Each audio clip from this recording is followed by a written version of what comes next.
Good evening, everyone. Today we will be discussing a few diagnostic cases on OCT angiography, and the session should be moderated by Dr. Parveen Sen. I will be concentrating only on the positive findings.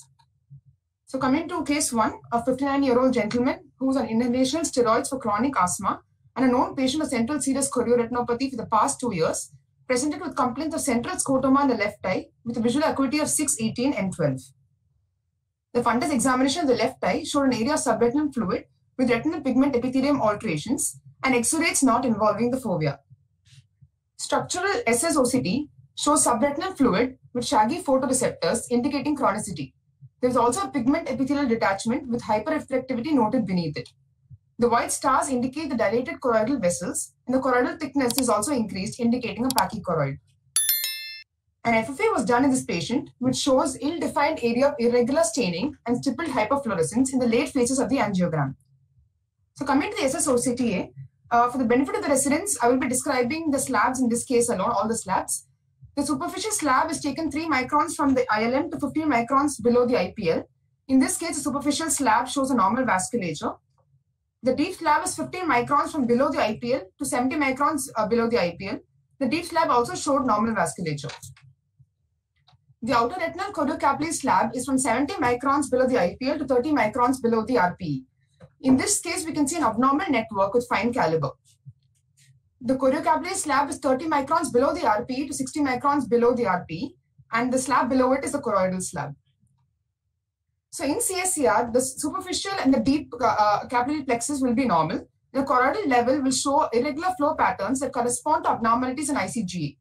To look for CNVM, it's best visualized on the ORCC slab. In healthy eyes, the outer retina does not have any vascular structures, so the OCTA does not show flow signal at the outer retinal level, which makes CNVM identification at this level easier.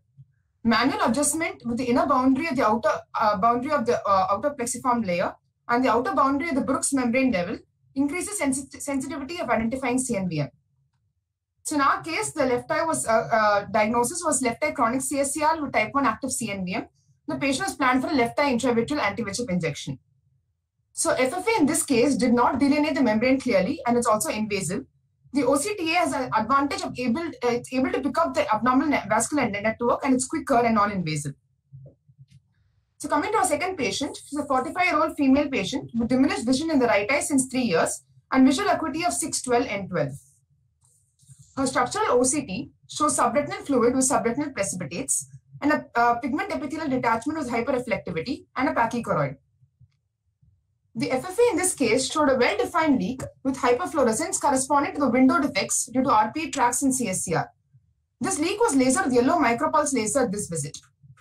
Over 3 months later, the patient came back and the structural SSOCT at this visit was repeated, and it showed persistent subretinal fluid with a persistent PED, which I'm now giving a term to as a flat irregular PED or a double layer sign, which I will be describing next.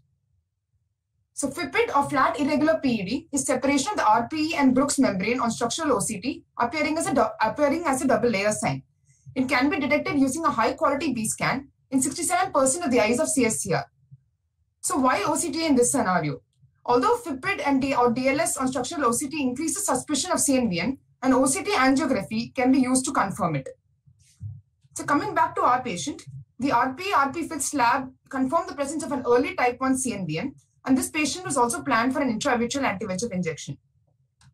However, a FIPID does not necessarily mean CNVM.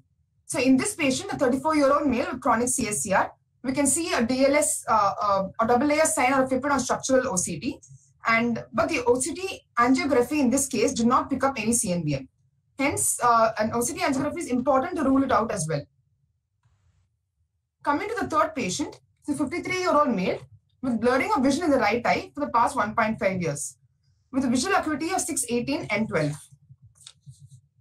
So fundus examination, I don't have any color photos, but the red-free photo shows subretinal fluid with subretinal precipitates, which is also picked up on the fundus autofluorescence, and the ICG shows irregular hyperfluorescence in the late stages. So the OCT angiography, in this case, we did an SD-OCTA, which showed subretinal fluid with a FIPID, and the angiography, which was SD-OCT in this patient, showed an abnormal vascular network as seen here. So the patient was planned for an intravitreal anti-VEGF injection. Post-injection, the SRF had resolved, and we can notice maturation of vessels. And we've also done SSOCTA in this patient, which shows a better appreciation of the maturation of vessels. So what are the difference between SSOCTA and SDOCTA and CNVM? SSOCTA has longer wavelength and reduced sensitivity roll-off of the signal under the RPE. So there's deeper light penetration into the choroid and better detection of signals from the deeper layers. SDOCTA, on the other hand, only demarcates a smaller area of the CNVM, and false positives are more common. So why are we doing OCTA and CSCR? Pachychoroid eyes can manifest CNVM even if they do not have frank subretinal fluid, and OCTA can be used to pick up CNVM in these cases. So diagnosis of CNVM is challenging as many features are shared between CSCR with and without CNVM. These include RPE detachments, intraretinal or subretinal fluid, retinal atrophy, diffuse irregular RPE leaks on FFA, and multifocal choroidal hyperpermeability on ICGA. There's also absence of subretinal hemorrhage in early pachychoroid CNVM, and OCTA can be useful in these cases. OCTA is also useful when RPE profile is irregular with associated RPE detachments like FIPID, which we have described, to rule out CNVM. And CNVM and CSCR are usually fine vessels lying under the PED, which can be missed in dye-based angiography, but can be picked up on OCTA. But remember that abnormal choroidal vascular pattern is not always associated with CNV. It may be caused by increased or decreased depth of OCT signal penetration due to such factors such as RPE irregularities or artifacts associated with overlapping superficial retinal vessels. So take-home message, this diagnosis of CNVM with CSCR may be challenging with imaging modalities such as ICGA and FFA due to coexistence of findings related to the primary diagnosis of chronic CSCR. OCTA is more precise in this situation to identify choroidal vascular membrane. FIPID or DLS can increase the suspicion of CNVM, and OCTA can be used to confirm it. SSOCTA has the advantage of better detection of signals from the deeper layers and can delineate the CNVM better. These are my acknowledgements. Thank you. So, Shashwati, well presented cases. I would say not a single case. The idea was to just stress upon the fact that SSOCTA can bring in a change in our practice pattern where CSCR is concerned. Couple of questions that you would probably like to elaborate on, Shashwati. Can you just tell, would you want to do an SSOCTA in all cases of CSCR, or would you look for some specific things? So is it that you cannot treat CSCR without an SSOCTA? Like we described, ma'am, the flat irregular pigment apical detachment, especially with hyperreflectivity underneath, as well as the, which is the double layer sign, it is preferable to do an OCTA to rule out CNVM in these cases, even though we may not always pick up one. And how many of them will have CNVM? If you have a flat irregular PED in a CSR, approximately what literature says, how many of them have CNVM? Around there are a couple of papers which have come out on that. So it's about a third of them, 30%. 30%, that's what one of the BJO recent papers told. 30% definitely will have, and about there are 15% who will not have CNVM, just a flat irregular, but definitely 30% is a big. So if you see that, you should get a... And another, I think, important thing to mention here is that just like you can have type 1 CNV in CSCR, yet there may be no fluid, or vice versa. You may have fluid and no CNV, or the fluid may not be the reason for the fluid may not be the CNV alone. So because there is an issue of choroidal hyperpermeability also. So though you treat these eyes, whenever you have fluid, you must remember that not always will they respond to an anti-VEGF, because the choroidal hyperpermeability itself may also be responsible for the fluid which is present. So you did mention that what artifacts, you said that you sometimes you have to remember that not all projection artifacts or not all hyperreflective areas are CNV. So what are the projection artifacts that you will be more careful about in these cases? In case of RP atrophy, we might see an abnormal network showing up because of the RP atrophy, ma'am. So we need to make sure, like in these cases... What happens when you have RP atrophy? What happens? There's transmission of signal through the RPE which shows up in the choriocapillaries and choroidal layers. increased transmission of signal, of the OCTA signal. So also, because if your segmentation lines become faulty, even then you can have the superficial layers or the deep fluxes which starts showing up, and that could be interpreted as a type 1 CNV. So you need to be careful of where your segmentation lines are Going to. The ORCC slab is what is usually given automatically by SSOCTA, but I think recently they have made the new protocol of the RP fit. So that will particularly give you the type 1 CNV. Yes. What is the RP fit? Can you define it? What is the meaning of RP fit segmentation slab? One is along the RP, above the PED edges, ma'am. So above the RP and one is below, which is along actually the Brooks membrane, but the RP on the other side.